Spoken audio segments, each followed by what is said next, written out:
ڕۆژی ئاڵای کوردستان بەرز ڕاگیرە. لە ڕۆژی ئاڵادا چالاکی جۆراوجۆر لە شاری سلێمانی بەمەستی هەڵکردنی ڕێکخرا. زانکۆی سلێمانی و کۆمەڵی خوێندکاران بۆ ڕێزگرتن لە خەباتی ڕابەری بزوتنەوەی کوردایەتی و سەرۆک و سەرکردە سەرۆک مام جەلال مەراسیمێکیان ڕێخست. مەراسیمەکە با دروشمی مام جەلال و ڕێبازەکەی لە یاد ناکەین. لە چەند چالاکیەکیشدا وێزگەکانی سەرۆک و سەرکردە سەرۆک مام جەلالیان پێشکەش بە خوێندکاران و میوانان کرد لە ڕۆژی ئاڵای کوردستاندا.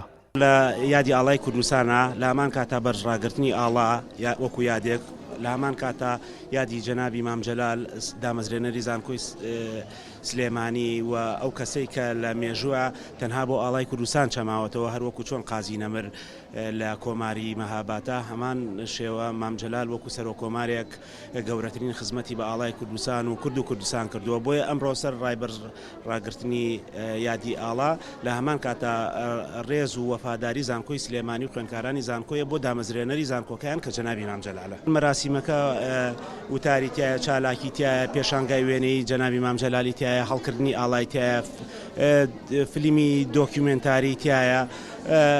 ئەو مەراسیمەیە کە زیاتر خوێندکارەکان خۆیان دیاریان کردووە. مەراسیمێک لە یادی ئاڵای کوردستان و لە هەمان کاتە یادی شکۆی نەتەوەیە کە جەنابی مام جەلال کە هەمیشە زیندووە لە دڵمانە.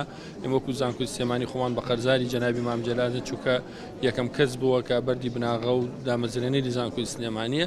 ئەمڕۆ 7 دیسەمبەر لە 1945 بۆ یەکەم جار ئاڵای کوردستان لە کۆماری مەهابات هەڵکرا و لە هەرێمی کوردستانیش ئەم ڕۆژە بە ڕۆژێکی پیرۆز دیاری کراوە کە بپێوتی ڕۆژی ئاڵای کوردستان. زانکۆی سلێمانی ساڵانە لە ڕۆژی ئاڵای کوردستان مەراسیمی کورە، بەڵام ئەمڕۆ تایبەتمەندێکی خۆی هەیە کە ئەوش یادی شکۆی نەتەوەیە کە یادی سەرۆک و سەرکردە جەنابی مام جەلال.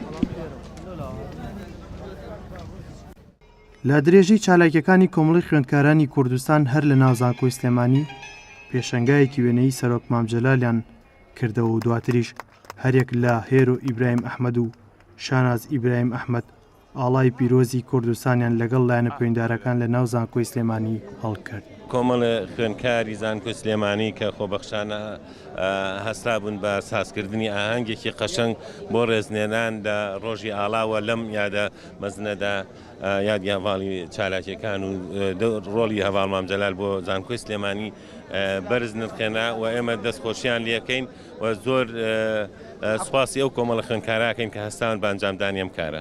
12 ڕۆژی ئاڵایە ساڵانش لەم ڕۆژەدا لە هەرێمی کوردستان چالاکی جۆراوجۆر بە مەبەستی زیاتر پیرۆزکردنی ئاڵای کوردستان لەسەر ئاستی بەڕێوەبەرایەتی و ڕێکخراوەکان و دام و دەستگاکانی حکوومەتی هەرێم ڕێک دەخرێت.